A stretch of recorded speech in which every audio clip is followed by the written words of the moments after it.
The homiletician in me, the preacher in me, the biblical expositor within me seems to always find some tension within the text. Are y'all praying with me? And here is my tension in the text, Bradley. They come back with these two different opinions. Caleb said, let's go get it. But the majority said, we can't do it. We can't possess it. We can't walk in it. We can't have it. It will require too much. So my question is, St. Paul, what happened to them? Why did they come back so negative? It seems as though while they all saw the same thing, Caleb knew something that the rest of them did not know. What did they miss seeing that was about to cause them to miss out? I'm trying to help somebody. Obviously, Caleb saw something and understood something that the rest of them did not understand. And the reason I got to deal with that is because there might be 2 or 3 of you all in here that are about to miss out on some things, not because of what you saw, but because you didn't understand what you saw. Are y'all praying with me? So here it is, here it is. Here is the difference. The naysayers did not realize that the Lord would not allow them to see it if it wasn't possible for them to have it. I think I just said something. The Lord won't let you see it if it's not possible for you to have it. See, Caleb understood that the only reason they were standing in front of the blessing is because it was time for them to have the blessing. Somebody should have shouted right there. I said the only reason they're standing in front of the blessing is because it was time for them to have the blessing. And in your own life, saints of God, you've got to know God would not bring you to the point of getting it if it were not time for you to have it. Talk to me, somebody. See, they failed to recognize that God had led them up to this point, at this time, at this moment, for the purpose of possessing the promise. So that's why Caleb said, let's go get it, because he knew it was time. Can I tell you something? Can I tell you something? Can I tell you something? Are you sure you can handle it? Can I tell you something? When God puts you in front of it, but you won't go get it, you give the enemy time to mess with it.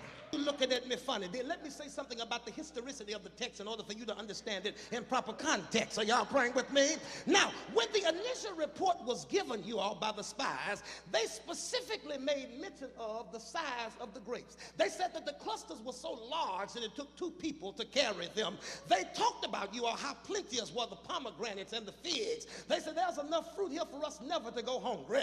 They said this land flows with milk and honey. And of course, you all, they spent a great deal of time talking about the giants. They specifically mention all of those things. However, they do not spend a great deal of time talking about these walls. Stick with me now. Biblical historians tell us, you all, that this particular area that they've spied out would later become commonly known as Jericho. Don't miss this. And when you recall that some 40 years later, when they come back in the book of Joshua, the walls are surrounding Jericho. When they first go to spy out the land, there is not a lot of talk about the walls because the walls don't get in the way. As a matter of fact, they're able to walk into the land, grab the fruit, see the giants, and slip right back out. But when they come back, all of a sudden, what they once simply walked into, now there's some walls around it. Don't miss what I'm saying now. So they come to the place of blessing. They come to the moment of blessing. They come to the time of blessing. But because they were so consumed with trying to figure out how God was going to do it, they almost messed around and missed out. They spent 40 years wandering around, you all, and when they come back, there's a wall standing between them and their blessing. Here's my question. What do you think the enemy is going to do with your blessing if you won't go get it? Kill all the scary folk.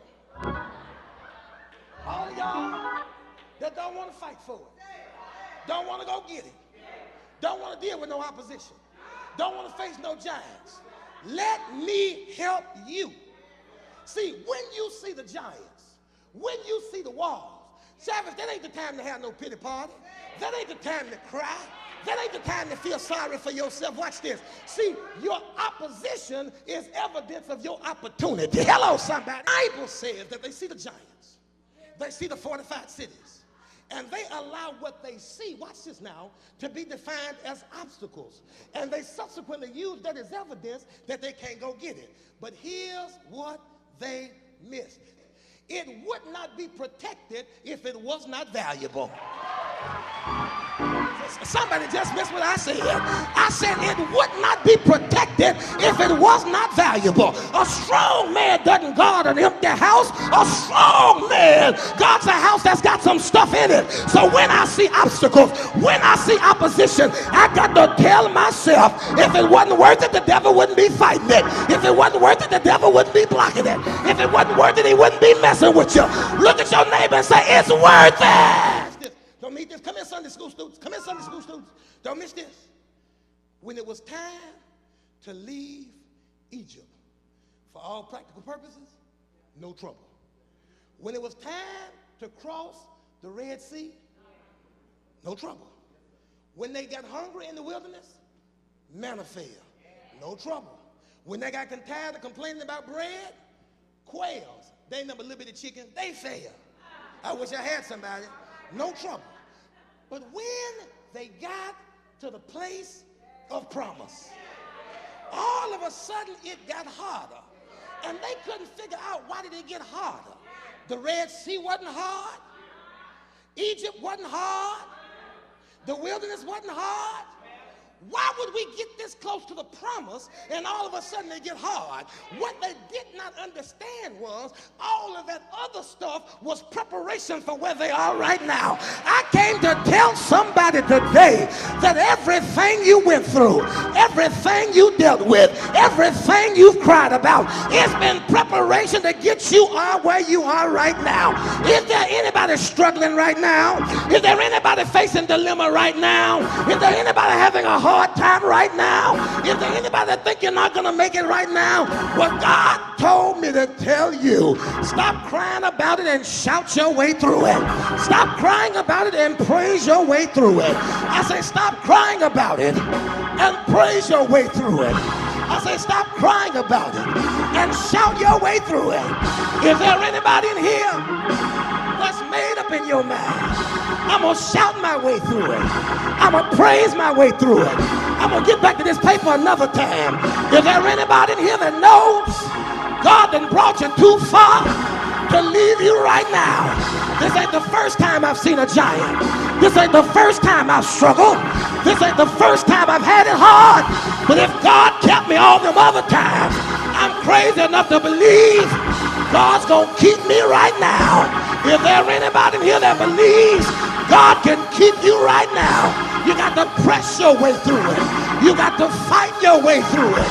You got to shout your way through it. You got to lift up your hands and say, for God I live, and for God I'm willing to die. God didn't bring me this far to leave me all by myself. I say, won't he do it? I say, won't he do it? I say, won't he do it? I say, won't he, won't he, won't he, won't he, won't he do it?